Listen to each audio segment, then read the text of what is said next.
demonstrate, provide catheter care for female. Knock, wash my hands, go into the room, introduce myself. Hello, Miss Mary, my name is Ann. I'm your caregiver for today, and I'd like to clean your catheter. Is that okay with you? She's agreeable. Now I'll provide privacy so you can still visualize. I'll just pull the curtain straight forward. Next I'll get my equipment. My equipment is a barrier, a linen protector, 3 washcloths, a pair of gloves, and soap.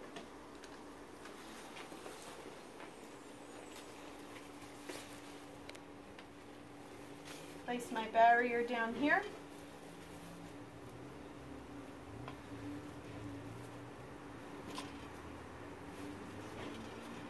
Make sure my bed is locked, and it is. Obtain my water. We want to get warm water. Never going over 105 for this skill. It doesn't require us to measure the water temperature, but we do want it to be lukewarm water.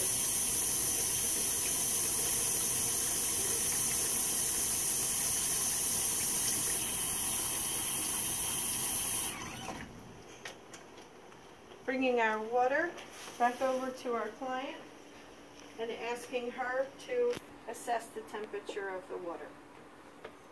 If you're working with a mannequin, you will take the mannequin's hand and place it in the water. How does that feel? That feels okay? Good.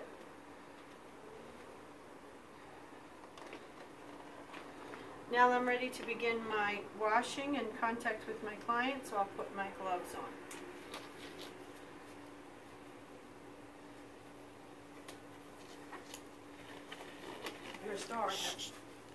I'll take my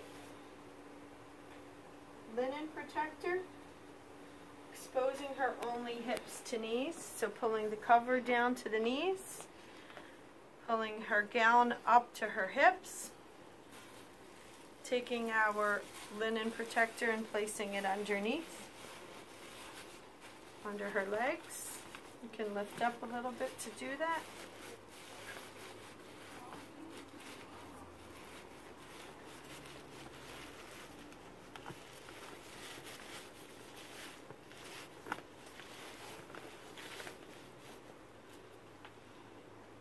Now we'll take our first washcloth, wet it in our clean water,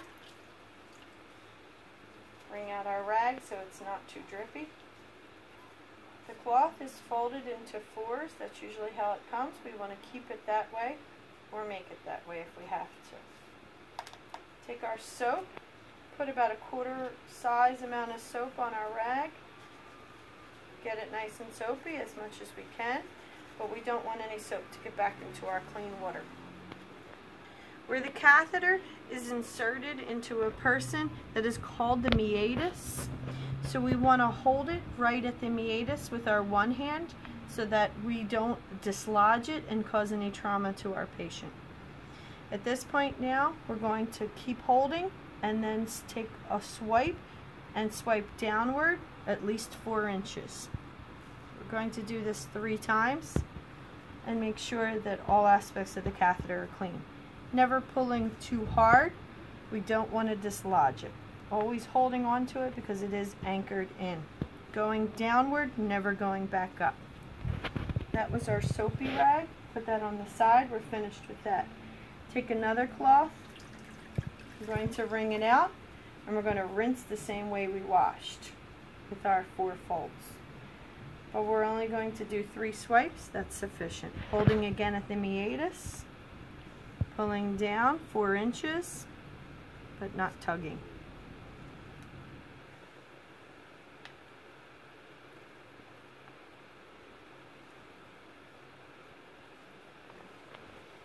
Completed with that cloth, we can put it on the side. We can use a washcloth or a towel. I prefer to use a washcloth because it's small and this is a small area. All we're going to do is dry the same way we washed, rinsed.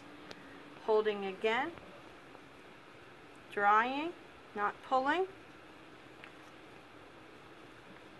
at least our 4 inches. And again, we're completed with this washcloth. At this point, I can remove my linen protector.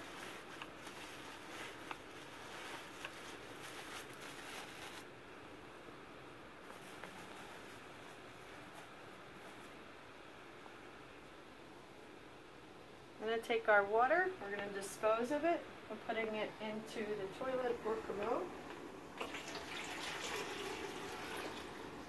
Anytime water has touched somebody's body, you always want to dispose of it that way. Rinsing and drying. Placing that basin in the designated dirty supply area. Coming back over here, taking our soiled linen, disposing of that in the linen container, disposing of our barrier and our linen protector into the trash, putting our soap away, removing soiled gloves. I can verbalize now washing my hands. I'm going to come back. Every time we take off soiled gloves, we wash our hands. I'm going to adjust my resident, pull her down, pull her covers up, make sure her signaling device is within reach, make sure her bed is in the lowest position, remove privacy, verbalize washing my hands again, since I just touched her belongings. Skill complete.